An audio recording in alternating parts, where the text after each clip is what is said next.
pangit nga rin talaga kasi ng penmanship ng babae na ito, pero sorry naman, ako lang kasing maganda, hindi yung sulat kamay ko. Hoy, feeling mo naman, ante. Ang hirap naman talaga kainin pag malaki, kaya naman gusto ko nalang hawakan. Hoy, pagkain yun ha. Hi there, it's Colette! For today's vlog ay tara't lumamon sa isa sa nakatago pero dinadayo na restaurant dito sa Bayambong. Super duper late upload na nga ito pero ilaban na natin to, Jai. So eto na nga at welcome to Onze Kitchen. Dito sa Onze, they have an incredible scenery with fresh air pa nga. At syempre, the sound of rushing water is really giving. Dahil meron nga silang mini waterfalls dito ay ang sarap lang talaga pakinggan ito, pero bakit naman mas malakas pa rin talaga yung tunog ng chismis ng kapitbahay nyo.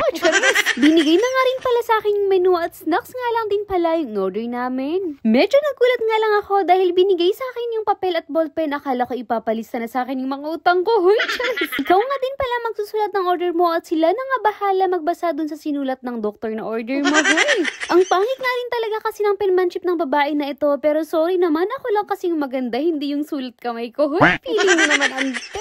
At habang hinihintay nga natin yung order natin ay let's have a quick tour. So while we're having a tour, I thank you so much nga po pala sa Forever Young Salon for my hair. And sa mga gusto magpaayos ng hair ay message nyo lang po ang Forever Young Salon Bayambong.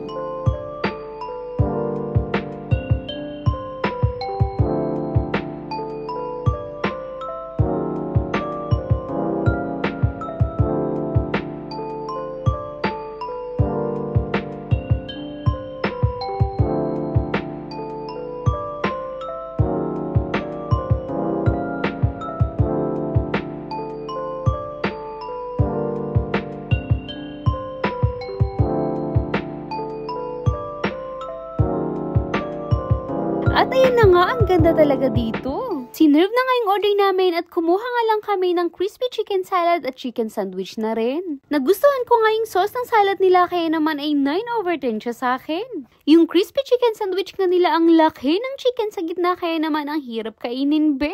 Ang hirap naman talaga kainin pag malaki kaya naman pwede kang gumamit ng bread knife or fork pero ako ay gusto ko nalang hawakan. Ay, pagkain yun ha.